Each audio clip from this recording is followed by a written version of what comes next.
Hello, everybody. Welcome to Architecture Seoul podcast: stories, issues, opportunities, and learnings within the built environment and architecture industry in Singapore.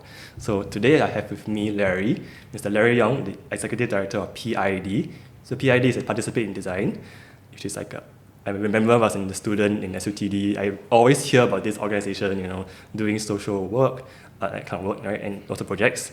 And my prof in Kinghua first mentioned about PID during his class. So ever since then, I got to know their work and understand that he has come here to share about his experiences, his learnings, as well as his projects, as well as any advice that he has for any young architecture graduates or even architects looking to do the work that they do. So hi Larry, welcome to the podcast. Hello everybody, thank you so much for having me. Yeah, so we met in Community X, which is actually organized by Kinghua as well. We basically had a meeting about December last year, about 2023. Yeah, and you shared really interestingly about the projects in Japan after the earthquake and everything. So it's pretty interesting to share about that, your experience. Maybe also share about your own projects in Singapore and overseas. Maybe before everything, right? Maybe you can just take a step back and to see what made you who you are today. Where did you start to realize that my passion was, in community design? Participatory design. Yeah, so perhaps a little introduction and a little bit about myself. So my name is Larry. I'm currently the Executive Director for Participatory Design, not-for-profit design organization that focus a lot on citizen engagement and how do we design a participatory design process, to co-design our urban and public spaces. So of course, before that, I am just like you, an architecture student with a lot of aspirations. I think way back in school, my thesis is on participatory design, and it's a lot on how we can bring communities together to rethink the design of rental housing estates. So that was really where my passion started, young from school with this whole concept of participatory design. And after I graduated, I went to the normal big companies to work. Where do you work at? I work in CPG. Oh, okay. So I was under the BCA Industrial Scholarship Program. Okay. So upon graduation, I joined the firm, and I realized the working world is really quite different from what I thought it would be. Because I always thought that as a young architect, there's so many things I can do in terms of integrating participatory design into concepts. But way back, it was really challenging because all I've done are really commercial projects, in terms of designing condos, designing public spaces like National Orchid Garden were one of the projects that I was involved in. And I realized that there's really little room, to explore social design or participatory design in a commercial setting. So, 3 years into the job, I realized, I really wanted to do something while I'm still young and while I still have dreams to really try something different. So that was where I ventured out and I joined Participatory Design. So back then, were ran by my two co-founders. And I just decided to work there, and there's really no turning back. I enjoy every moment of it. So maybe in CPG, right, was there a particular turning point, or maybe like some inkling? What was the inkling? What was the inspiration? Was it somebody or something that you experienced or witnessed that made you, after my bond, maybe I can consider doing this type of projects? I think the moment, right, I think every architecture student may be able to relate to me. I remember it was 4 a.m. I was working on a competition project. Okay. And I actually saw my boss in her room still working. And I think the question I asked myself is like, do I really foresee myself 10 years down the road be in her position, doing this kind of very commercial projects, but still showing the kind of passion, of course. Right. She's a passionate individual. But I just felt architecture can do so much more than just, designing those buildings, And I mean, architects are great, but I feel that people equally, working with people and communities have much more meaning, and architecture can do so much more. So that was where I decided, if I don't really exit my comfort zone now, as I get more responsibilities in life, the tendency to really move away and try something new, I think will get harder and harder.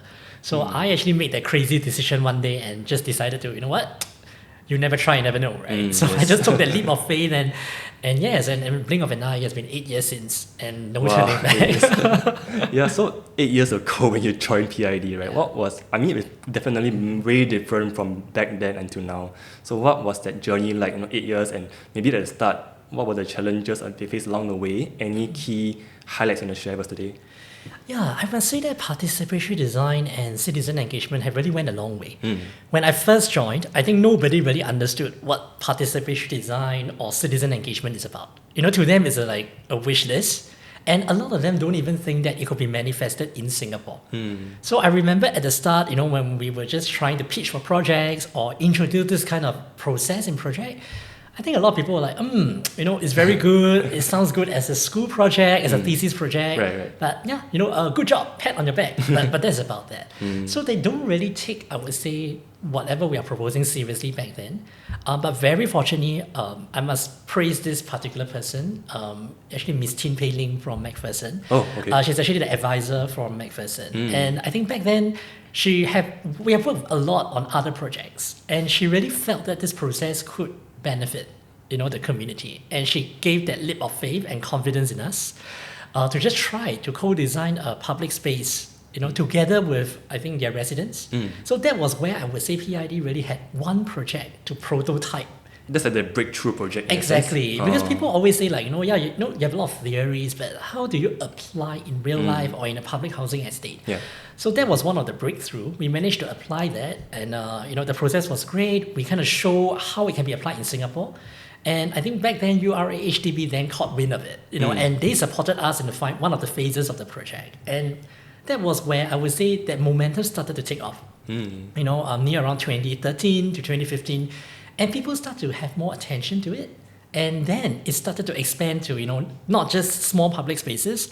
Now they're looking at, big public housing estate upgradings, neighbor renewal program. Now even heard like under the MRT viaduct, you're considering something. Exactly. Yeah, so it's really interesting to see the scale of it grow from like just a very small space, give you like a trial, until like, they're giving you a big open green space to think and play with it and get the community involved. So I really applaud PIA and yourself for that, right? And that also encourages other new startups like I think Shophouse and Co. or different outfits that are doing pretty similar to what you're doing, which I really think that it is due to the success of the very start, right? All the hard work, all the efforts put in.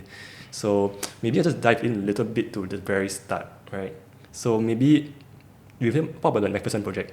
So you had to convince. So what was the key message you had to try to convey firstly to the MP, which is the advisor? What was that selling point that you wanted to give? How do you convince basically? How do you convince them? I think there's really not much convincing, because I mean, we told them, this project may not really succeed. We were very open about it. We say we have tried it in some way. We know it may succeed, but there's a chance that it may not. And I would say it was a very mutual understanding, and we have worked in Macpherson for 3 years. So I think trust is really important, because we tried small, we start small, and we have very good working relationship with the people on the ground. They trust us. And because of that trust for the past 2 to 3 years that we worked together, when we want to explore new ways of working, I mean, we have their buy-in. So there's really not much convincing. Maybe you could elaborate what was maybe for those listeners not sure what you did in Macpherson, maybe just a key summary of what is the actual project about. So I think before we really embarked on this kind of spatial design, we know it is very difficult to design spaces. So we actually started small. We use art as a very accessible way. And of course, with the support of National Arts Council, we revitalize the street. We paint the street together with residents. Okay. Very easy and quick win. And that really got a lot of residents interested. And they can see, what is the value of citizen engagement when you get a community together. What is possible? So with those small projects, I think it gives the stakeholders a little bit more confidence of your capacity and your passion in making things work. Right. And then, we start talking little things bigger at one time and bigger at one time. And I remember back then there was also a parking day done together with King actually, and Shophouse and Co. back then. And that really was also the starting point to show that, hey, if we work together and we work with people, these things can happen. So with that trust being built, I think there's really not much convincing you need to do, especially for Macpherson, because it's almost like our home base. Right. But that cannot be said the same for the rest of Singapore though, because you were asking me just now about how, the start is, right? Yeah. At the start, I remember nobody even understood what citizen engagement is. So they will actually look at you and like, oh, so is it just a wish list? Asking people what do they want, then okay lah, then I just give them what they want lah. That to me is engagement. So I think back then, the knowledge of citizen engagement, the knowledge of participatory design, is very much limited. And so is the awareness firstly, you have to educate, and bring about the benefits that could be part of this process. And then actually realizing that you're just injecting a lot of vibrancy into the spaces, getting ownership, placemaking, all these key concepts that not many people understand, but breaking it down to a very common knowledge, like, hey, this is your own open space, you can take charge of it, you can do whatever you want to it. That is a very universal concept, I would say, right? And sometimes when you build environment, we don't really, especially when you're doing HDB projects, because I'm doing HDB projects so in Savannah Jurong. So that is, there's a certain extent that we can cater to the residents, but not to such an emotional connection level, because we don't have the time to go down to the residents and engage them one by one. So that's where you guys come in, right? You guys come in to interact with the resident committee, for example, and even the town council and stuff like that. So there's many different people involved in making the neighborhood a neighborhood. And that's where you guys come in. And it's pretty interesting to see how he has become, like, from a very small space, like a street, to potentially infrastructure. Yes. Yeah. So, was there any thing that point in moment in time that you realized maybe you thought that this is really hard? I think there are definitely moments, because I remember there was one time at the very early stage of PID's founding, we were actually engaged by a certain organization, right? They were saying that, we are really keen to get the community involved in upgrading our infrastructure. So I really hope that PID can come on board. And we were, of course, very enthusiastic, because, back, young individuals who are full of passion, we really embarked the journey. We went to engage the residents, we put in so much effort in designing the strategies. But at the end of the day, right, when we present back the findings to the architect, we actually found out that they actually already have a design. So this whole engagement to them was just like, it's a good PR exercise, kind of thing, not even a feasibility study. I would say it's really just a PR exercise for them. Okay. And later on, we actually found out it was because it's actually one of the requirements their so-called HQ level actually tasked them to do. So it's like, you want me to engage, right? I take these already. So endorse the design now. And the design was very much really different from what we are advising them from the ground. Okay. And one of these things are, for example, they were actually saying that the residents were saying, you're just next to the car park. So why do you need so many car park space within, the infrastructure? Yeah. So why not co-share some of these things so that you can free up the space for community, events or event community space, right? But they say, no, I'm not going to do that because my staff drive. So if you're not going to give me the car park, then fine, I just won't sign off. So you can argue all you want, but I won't sign off. So that was where we realized, wow, at the moment, I asked myself, then why am I still doing it if people don't even believe in it, right? So from then onwards, he also taught us a valuable lesson. And that is that, sometimes you've got to really understand where your partner is coming from before committing on a project. So that is a big learning point for me. But of course, that being said, there are heartwarming moments as well. That really made me like, hey, actually, this job is very fulfilling. And this is actually a project very near your house. Okay. It's actually at Fajar Spring. Oh, that's nearby. Yeah, very near. And this project is actually a senior activity center. So we were actually tasked to co-design a senior activity center with a community kitchen within this senior activity center. So when we first started the project, right, the seniors were really very critical. They really didn't like us. And I didn't know why. You said the average age was how much? The average, I think, is probably at 65. No, I mean like yourselves. Sorry. The PID. Oh, PID. I think you guys are very young, right? So what's the average age? I think we are now already 10 years old. But I think back then, probably we are like 4 or 5. Yeah. So when this project happened, the one earlier I mentioned, probably it happened in 3-4 years old. And this project happened when we are 5 or 6. Or maybe like the people that were in PID were quite young, I would say. Yes, we are all very young actually. So can you imagine like working with seniors? Yes. That is a challenge as well. They may not understand, right? Yeah. And the seniors didn't really like us and we do not know why. So we tried to, firstly, of course, in our methodology, we try to understand and just make friends. We don't even want to talk about the kitchen. We just say, okay, let's just make friends. We want to understand you. Yeah. And we actually found out why. Because they see us as a threat. Oh. Because for them, they really enjoy the game of bingo so much. And they just feel that if you're going to design a community kitchen here, there'll be no more space for bingo, which is like, their life. Okay. So we also try to, get to know the center manager. And the center manager also help us to dissect the reasons why they're so resistant to it. But we also found out actually it's not that they don't like cooking. There's quite a big number of them who also enjoy cooking. But the seniors are very afraid. If they actually say they like cooking, the friends who like bingo will ostracize them. Oh. So there were a lot of all this politics that we are not aware of. And we're like, oh, then now what, right? We understand the dynamics, but it's either we let go of the project or we still try to find a way to work with these seniors to kind of make it work. So we changed the agenda a little bit. Instead of talking about just designing the kitchen, which nobody will be interested, we actually let them know, hey, we found out that there's a group of friends here who love cooking. And there's also, I know your friends who also love bingo. So can we co-design the space such that we can cook and play bingo at the same time?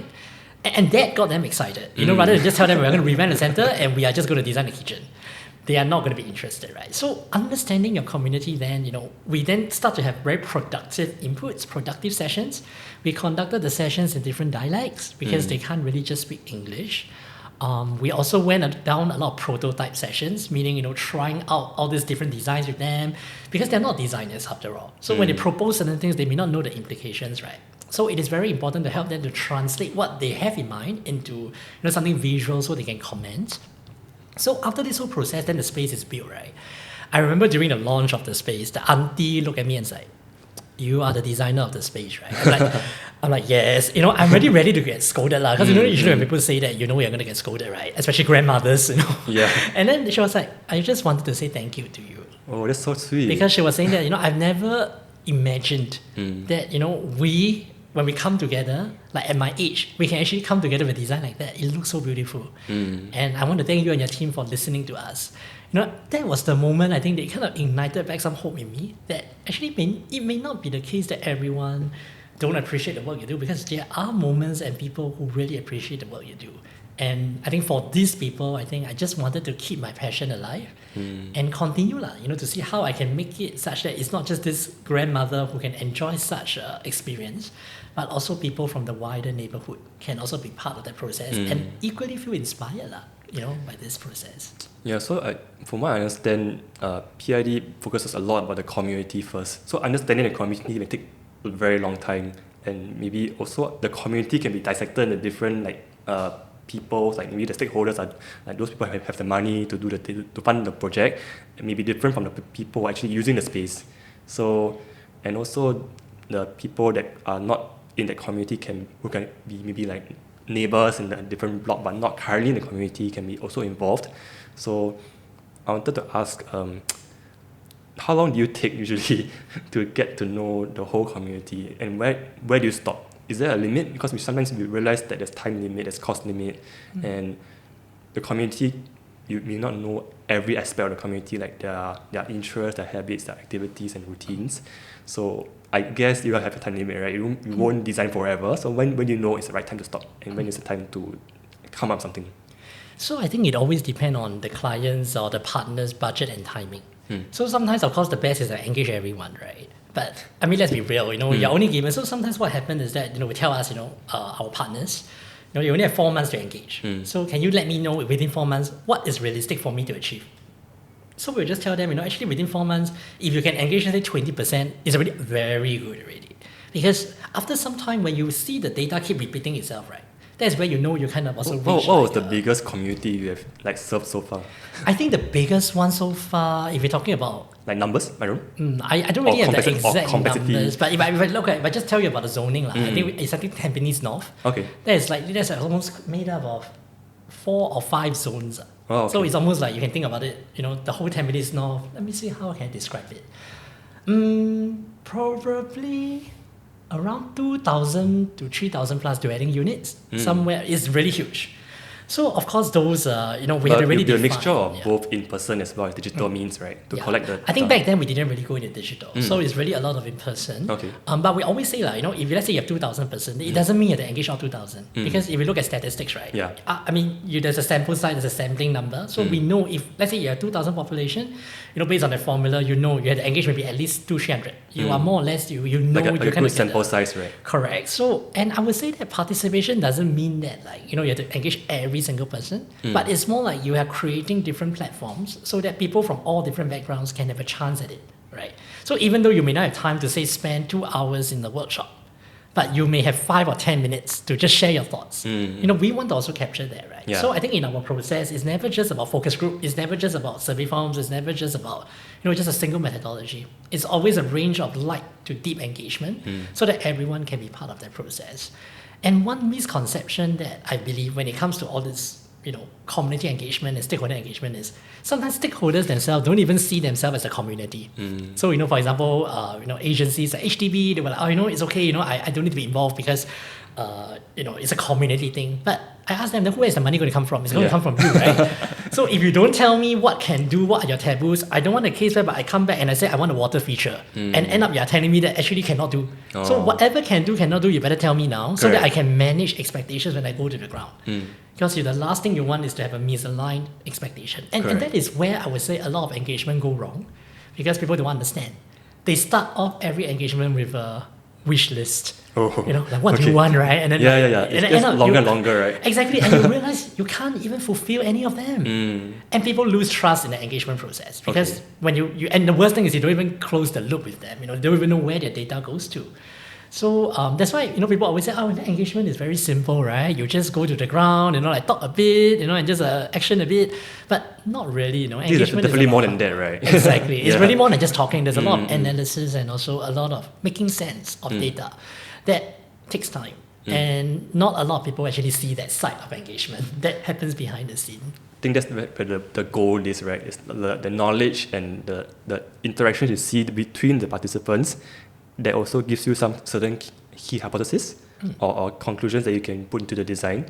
And maybe you can share a little bit more about this process, right? You sit them down in the group setting. I understand you all do 3D models, for example, that gives them a visual marker of what can they do with the space, or maybe even sharing stories, giving them the chance to share stories among themselves, and maybe you guys will facilitate that group sharing. What was something unorthodox that you've done that you thought you maybe you didn't think about it earlier, but maybe when you realized, hey, let's try this very sporadic, very random thing that you want to try? What was that? I remember this happened when I was maybe a bit mid into my career, into my time in PID. I can't really remember when. This was in a focus group discussion. There was this uncle who was very angry. He came with really one agenda. He just wanted the basketball court removed. And he made it very clear to me, today I'm not here to talk about anything else. I'm just here to talk about the basketball court and I want it removed. Okay. Then I try to say, I think today everyone is an equal. So maybe hold your thought back first. We can let other people also chat about it. But he was very insistent. And at the moment I was a bit stuck this uncle is going to dominate everything. Okay. So I decided to try something different. So I would say, Mr. So-and-so, I hear your view. Perhaps just pause here a while. Let's get the rest to share your thoughts. I feel that people may have a perspective that is different from his. And I don't believe that everybody will want a basketball court removed. I'm sure someone on the table will be on my side, they will be more neutral. So I just decided to take that leap of faith. And the magical moment actually happened then. The auntie beside the uncle actually asked him, Mr. So-and-so, you look at the map. Can you tell me if you take this basketball court away, where is the nearest basketball court? Can you point in the map for me? Oh, you actually showed the map. Because we had the map, the whole town map. Exactly. Right? So end up the uncle actually realized that the nearest basketball court is actually 2 to 3 bus stops away. Okay. So he asked the uncle, if you're going to remove this, then can you tell me our uncle, auntie who have our morning class, where can I do my morning exercise within the neighborhood? That is big enough to hold 30, 40 seniors. Where? The uncle was a bit stunned. He paused a while. Then I said, okay, I think Mr. It's okay, Mr. So-and-so, because Mr. Tan for this, right? Mr. Tan, for example, you don't need to, worry. Let's hear from the rest first, okay? You don't need to respond. Let's hear from the rest. Then another one is a teenager, in the 18 or 19. So I asked him, do you play basketball? He said, yeah. I think I agree with the auntie because she was saying that, for him, he played basketball every day after school. And for him, it's really quite far. This is really the nearest court he can find. And then everybody start to also empathize. They hear, the other few people hear from both sides. Then they start to say, actually, I hear both of you. I hear that you all need the space to do this. But I also hear Mr. Tan's concern, that this basketball court have noise concern. So maybe for this upgrading program, perhaps can we maybe think of a solution together? And see whether we can maybe minimize the noise or we can have some, invisible fans so that at least, at certain hours, the court will not be open, so that we will keep the noise level down and we manage it. So they themselves started talking, and Mr. Tan was like, okay lah, and his voice became softer. His complaint became softer, but yet they are not discounting his views lah. So I feel that sometimes, as facilitators, we don't need to answer everything. And it's not my job to tell you the answer. It's not my job to tell you okay, I will have it removed. My job is to just hear your view so that when we go back to the architect, we are able to tell them, this is what the community feel are ideas. And as an architect, can you perhaps further develop that idea to implement in the upgrading? So that to me was a really turning point. It's like a reverse psychology kind of thing. Yes, and in a way people, and that actually showed me that at the moment, people are mature enough to make decisions. You just have to give them the right settings and treat each other with respect. Yes, correct. Right? And magic could happen. So since then, I think this has been my technique. And I've been always using it. What do you think? If you can't answer the question, it's okay. You are not there to answer the question. Yeah. Just hear from the rest. Yeah. So that worked a lot. That's a pretty good advice for. Yeah, I didn't really imagine this type of interactions happening. I mean, hearing from you is definitely quite common to hear all these stories. Sometimes they have different opinions, and then you just think their opinion is correct, right? So yeah, it's a very good way to get things going and make sure that they're all aligned in one page, right? Maybe you can shift gears a little bit, right? 2024, Larry. So I'm sure you're excited about a few key trends and maybe shifts in mindset, or maybe the projects you're going to take on. Could you share a little bit more about it? Yeah, so I think 2024, there's two things, right? There's shift in mindset, of course, with the different government agencies, right? We are seeing a lot more adoption of participatory processes as compared to, of course, 10 years ago, when I think the trend was not as common, but also a shift in mindset in the local community. A desire to have more say in policies, to be more consultated, in a lot of different processes, be it design of spaces or even policies. That is a very big shift, I would say. And I think because of this shift in, of course, the mindset of government agencies and communities, this has also indirectly led to, more projects. This year, and last year in particular, that really requires, architect consultants to kind of incorporate a consultative process in their methodology, right? So when it comes to design, you must have this citizen engagement component to it. Right. So we are actually seeing a lot more collaboration opportunities. For example, even if you look at recent project like the Tanah Merah Viaduct that recently just launched an ideas competition, right? I think we are part of that citizen engagement consultant together with Arab in this case. Okay. But we also see, North-South Corridor, having a lot of citizen engagement that is done, I think, with LTA and MParks and all the other agencies that seek inputs, from the community in the design of this North-South Corridor. And of course, many other projects out there. And there is a trend, and I think moving forward, I think architects will need to have that kind of knowledge. Or even if you don't do it, you need to at least know how this knowledge is applied. It's no longer just an architect know it all and you just get a design brief from the client and you just run the project. No. You have to kind of formulate the design brief with the community and get back to client, hey, this is what I respond to. So how to do that, right? So I would say that PID had that opportunity to partner some really great architects out there. And we see ourselves doing more of that as well moving forward in the next 4 to 5 years. So you foresee clients or maybe developers putting into usually scope of service for an architect to engage an external consultant like you guys, right, to do this type of project. So is that what you are looking for? I would say this is the trend. It's and a trend, I would say right? this is also, in fact, even a lot of developers, I believe they don't call it participatory design, they call it placemaking. And that's where you can see a lot of, people like, for example, Loop Lab or Shophouse & Co., they're involved in this kind of developer-centric projects because they are really the placemaking firms, right? They really look at programming and even the economic of things. So yeah, that is really the big thing, and where I would say the money is the money is forward. there. Yeah. So I also see, for example, URA is trying to bring in more community impact through the designs at the early stage. So that's where I think you guys come in as well, and also maybe like MParks, LTA, all this infrastructure that used to be just like a building or like a infrastructure, now it's becoming like a key community node. So that is really interesting that I also foresee that's happening to you guys. And you may be more busy, I don't know, is it a good thing or bad thing? No, I think definitely we are more busy. It's a good thing. Yeah. But I think most importantly is you actually get to have people of the same mindset and doing things together. Right. Because, we are a very small team. We are not like a huge MNC. Our resources are limited. So in terms of impact, there's really very little things that we can do to scale up. But with partnerships, I would say, these methodologies, we also teach the architects, right, how to do it. So through the process of collaboration, they learn from us, we learn from them. And that's how we spread our seeds as a not-for-profit, right? Like, you want people to learn the process. So in the future, if they do not need PID, better still, right? They can run it on their own. And for us, we can also work with other companies, to equip them with the right skill sets. So, for me, the advocacy and I would say the learning part, the capacity building part is very important. And I think you guys also launched a new research paper. So maybe you share a bit about that in terms of how you're going to help this knowledge sharing with you guys as well as the architects as well, or maybe even the community at large. Yeah, so the new research paper is called the PID 2.0, Critical Reflections of 10 Years of Participatory Design in Singapore. Because I think a lot of times people always ask us, you have done 10 years of participatory design, what worked and what doesn't work. And that's where we actually found out that to have meaningful engagement, it really boils down to three things. The first one is, do we have that opportunity to co-design agenda? Now, what do I mean by that, right? It means people must have a chance to be able to change things. Do we give people that chance to be able to change certain things? For example, if we decide it's a basketball court, is it fixed? Or we can just say like, maybe it's not a basketball court, but maybe an open space. Do the people have the chance to be part of that conversation?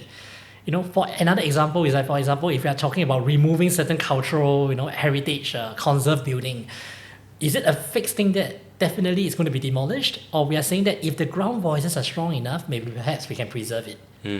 Do people have the chance? So that's number one. People must be able to see that they have an impact. Second thing is, are we actually having a very inclusive and accessible platform for people to be part of that conversation? So for example, if we do engagement, is it just focus group? Or we are also opening up the focus group, or maybe even we call it pop-ups. Ideas pop up whereby we pop up in spaces to also engage with people who may not have the time to sit in the workshop. Like, are we opening up that platforms, for others to join in so that we can make a more informed decision? And the third thing is, of course, capacity building. When we build capacity and people learn from us, we learn from them. We are building that skill set. And we realize for projects that have this kind of collaborative approach, they are usually more successful. And we actually see much more impact, in the community and the project that we have done. So I think these three so-called key learnings, there's a lot more details to it. If you read the report, I'll definitely share the link. You can download somewhere, for free. And I think with this understanding, we also are going to show in the next phase of our so-called research project is to really apply some of these things we have learned in new projects. That's really cool. And then of course again report back to everyone, whether you succeed or whether more things need to be tweaked, right? So like a phase 2.0 for PID. Correct. Would you say? Yeah, and I think this is very important because I think that's where we see there's value in participating in design existing in the ecosystem, because government for them to change things takes time, right? I mean they have a lot more responsibilities and impact to manage. But for us, we are a very small company, right? We are very small, not-for-profit. If it doesn't work, we try, we test, we fail, then fine lah. I share with you why it didn't work, and let's move on, and you don't waste time trying things that we have tried and didn't work. Or maybe if you want to try again, please don't make the same mistakes. Try something else to make it even better. Yes, right? Make it more fruitful in the end. Exactly. So I think that's also where I would say the government and not-for-profit and industry partnership works. Because for me, I think why PID can last for so long is also that collaborative approach. It's not like we are saying, you are wrong, I am right. I'm not saying that. I'm saying that what you're doing is good, but can we work together to make it even better? And I think with that kind of very positive and very productive kind of collaboration, and I call it the middle out approach rather than top down or bottom up, we are very middle out. Oh, okay. Yeah, so we listen to the bottom up, but we also listen to the top down, and we try to have a way out of it. And using this middle out approach, I would say that it's really the way forward, especially in Singapore, where we know that sometimes it's quite difficult to navigate around the very strict rules we have. But by having a middle out, it also allows the top down to pause and think. Hey, actually, why we didn't maybe pause and listen? Maybe it's something that we can perhaps consider. So this has actually helped PID, I would say, survive for the past 10 years. And also, I would say, build good relations and find great partners, in the past 10 years. Any plans overseas? I think not at the moment, because I think Singapore still has a lot more to work on. True. But definitely, my dream is to, of course, one day we can go out of Singapore, take the best practices here and even venture in ASEAN. I think that for me is my bigger dream. Okay. But for now, I think let's start small. Singapore for me for now, yeah. That's still a good size to start the phase 2, right, of PID. And maybe just go a little bit into any use of social media or digital tools or AI? Any ideas that is currently in your head that you want to try out? I think definitely AI and technology is something that we can't run away. We have actually tried a bit during the pandemic. Success in some area, but of course not so successful in some areas. But I think it's still a topic that we want to further explore. So right now we're actually in talks with even Dr. Carol Soon. Okay. She is actually a great person who is thinking how technology can be used, to tap on, to kind of improve citizen engagement. So we are definitely in talks to see whether there are ways that we can learn from her. Okay. So definitely happy to share more once we have learned it. But it's definitely an area we cannot, overlook. But right now, as to the specifics, I don't have any yet. But perhaps in the 2.0 action review, that could be one factor that we could talk more about. Right? I think personally, I see, because when you want to do bigger scale projects, right, it's because there's going to be more and more people involved. Maybe like for example, like the viaduct, or even it's not even just one group of people. Like you see, for example, in the LTA project recently, the Simply Go thing, right? So you can take lessons from that, right? Even if you realize that I have 2,000 people that I can consult for the EZ-Link card and the Simply Go, but actually there's some small minority that is there at the start and that sample size, but actually could be exponentially more in the wider community that we didn't realize that they really don't want the change in the cards, right? So maybe for context, in Singapore there was a recent change to move towards a more high-tech cards, account-based ticketing, but now it's just people want to see the balance in the cards. So to me that's really interesting. I wanted to share today for you because you're also really involved in community and I'm also quite sure that LTA did their own research and also community outreach, right? But what do you think turned out wrong? Maybe you can share a little bit from your own perspective. Of course. Yeah. I think we work very closely with LTA. So, for me, I must also try to take a look at this in a very more objective way. So whatever I'm sharing is from my perspective, not really from PID's perspective. Yeah, sure, your perspective. But number one, I just feel that, again, if we look back at the three principles that I shared, one of the things I shared was inclusivity and accessibility. You may have done a focus group, right? But who are these people?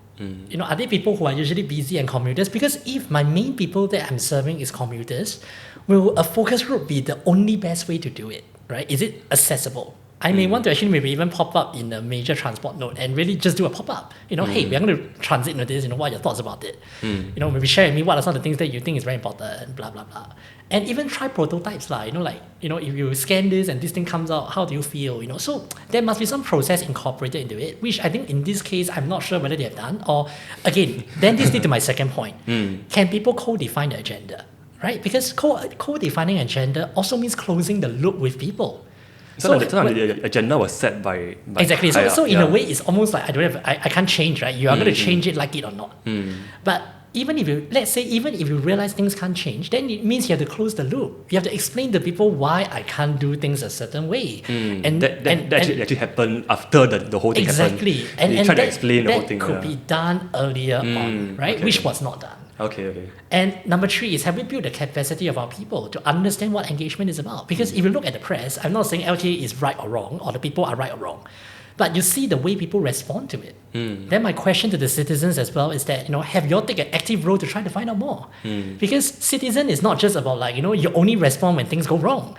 You should question when things are really starting. Why are they considering this in the first place, right? Exactly. So why are we not asking questions? So as active citizens, it is also our right. And why are we not asking questions is because we are not equipped with the right mindset. And we just think government do all the job why I need to do a job. Right. But I think in any mature democracy or for citizen engagement to be strong and good in any countries or cities, it is a dual effort. Right. It is the effort of the part of course, whoever is the ruling party and the government and of course the civil service. And also the people on the ground. It must be that, if the government is willing to let go of some power, are the people ready to take up their responsibility? In this case, if I were to be very objective, I think, I would say it's a kind of it's a miscom, and I think the people themselves also have not really done their homework. So agency may not have done enough engagement, yes, but your people have also not done enough homework to question. So when two parts has some kind of issue, then things go wrong, and there we go. We have simply go, and the whole incident happened. That's why you need to look at PID's research paper. The 3 parts is very important. Yes. You can't just miss out one part, you need all 3 parts. I right? would say it is all, and that's also what we've learned. You can't. I mean, if you have done this well enough, we know we are bulletproof. It's a framework that actually works time and time again, and you're sharing this with all of us. Exactly. And like I say, it's not an easy process, and sometimes we share blind spots. So the funny thing is that these 3 things sound so intuitive, like why I never think of it, right? But it is so but yet at the same time it is yet so important. But I must also, but if you were to ask me, I must applaud our agencies. At least they are willing to take the step back, and really listen. So again, you see that shift in mentality. If this would happen 10 years ago, I believe nothing is going to change. But in this case, I think LTA really took a step back and said, oh look, let's rethink the way we do things, right? So I must say that people have done their job to start asking questions, and the agency have also took the humble part to actually also take a step back. So that is again a win-win, Yeah, right? it's a win for all of us actually. So it's a win for everyone, and I think for the agencies that is in charge of this, I think it's a good learning point, And LTA, even though in this incident perhaps has also learned, it's important to engage the people, and we actually see them doing a lot now. So for me, I just feel that we have to learn somewhere, and like I said, engagement is all not rosy. We have our fair share of mistakes when we do engagement. We have learned hard way whereby some critics will look at us and say, oh, why we didn't do this and that, right? But we learn, and I feel that as citizens sometimes, we should also know, citizen engagement is never perfect, but it doesn't mean that we have one failure means we stop doing engagement. LTA may have a setback, but I don't think that is stopping them from doing more community engagement, and I think that takes courage. So I think for me, I am not defending anyone, but I think really that sometimes I would say people doing this will need that kind of encouragement to be able to continue to do the work that they do. Because like for myself, if I don't have that kind of encouragement along the way, I probably would have given up 10 years ago or 8 years ago, in the work that we do. I guess it's not only just courage, but also the humility and empathy for the people. So we know all the skills and the knowledge, like the head knowledge of what to do, but ultimately if you don't feel a connection with somebody, you wouldn't really know what he or she is feeling and how that perception, your perception of what they're feeling can actually influence the design or the output that ultimately comes out from the project. So that is really, really encouraging to see. And I think Singapore is at a turning point, especially in politics, but also in democracy, right? We're going to become very mature, and I guess I think the election is coming soon, so there's a lot of things happening. So there's a good shift, I think, for PID as well as for the industry, like the community design project industry, right? It's going to be way more projects like this, and I'm quite excited to see how PID and even yourself blossom, right? Thank you. It's still a lot to work on. I think that is one thing that I'm really excited about Singapore architecture, like in the built environment, because Singapore built environment is so complex now, and it could also be a bit soulless. There's a lot of concrete buildings, a lot of even though there's a lot of plants and trees, right? But that's one aspect of the emotional well-being of the people who are in the spaces. But how about the connections, the people that are in the spaces, right? So that it is also what I'm looking forward to see what PID is doing, what you are doing. So thank you. And other agencies are doing. So looking forward to that. And also maybe just to end off, right? Maybe for those I met one fresh grad recently at Community X who wanted to join PID. I wanted to talk to you about it. Anyway, just for those fresh grads who are really interested in joining you guys, how can they contact you? How can they get to know you guys better? I think, of course, follow our social media, participate in design, Telegram group. But I always have advice for young architects. I mean, if you want to intern with us, always happy. I would say just volunteer with us, or just just send in a message, say hi with what you hope to achieve. We are always happy to consider. But most importantly, if you really want to join PID as a career, right? I always tell people, please don't join if you are a fresh grad. Oh, okay. That is my advice to give you. Now, why? Because I think sometimes community design is very complex. In order to deal with the kind of dynamics and politics around, agencies and even working with architects, I think you need to know what the other side is thinking. Yes. So if I actually didn't join, CBG for the first 3 years, I feel that I may have given up probably 2 years ago. Oh wow, that's quite I never really expected you to say that, because I thought, right, you'll be really interested to just quickly get and done with the bond and then just jump into PID? Not really, because like I said, that 3 years for me is very precious. Yeah. Because I've learned so much. I've learned how developers think, because you always do developer projects. Yes. You have also learned how agencies work and think. You know what are their priorities, but you also know how architects work. Oh. And in our line of work, we work with architects a lot. So if you can't speak the language that the architects speak, then you won't be able to convince them. Because, to be honest, I was an architect before, working in, the kind of architecture field, right? Working as a project architect back then. Yep. And even though they give you the report, like, this from some consultant, some report, you likely may not have time to even read through tons and chunks of report, right? So, okay, we just read a few key points and that's it. But how can you make the report such that the architect can make sense of it? Not that kind of just very vague words, but really telling them what you need to look out for. So when you speak the same language as an architect, you can get your message through a lot easier. And I think they're also more willing to pause and listen to you because they know you come from an architecture background, and they know you can empathize with them sometimes when it comes to design, So I would say that all these experiences are very important. So for new fresh grads who really want to explore this whole social design sector, not to say you can't do it, but you will have a very steep learning curve. And I would say go and try it out and see what you like or you don't like. Because who knows, if you'll be a professional architect, you may like it and you want to stay there and you can still continue to do your impact, through being an architect. Yeah. But it could also be a case whereby you feel that, hey, maybe this is not ready for you.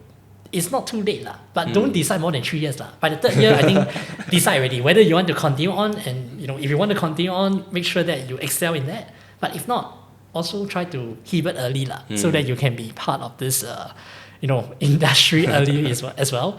But internship is also a very good way for you to have a taste of things. And then, after internship, go and work in the working world and then decide for yourself what really fits you. I think that would be the advice I would give to young architects out there.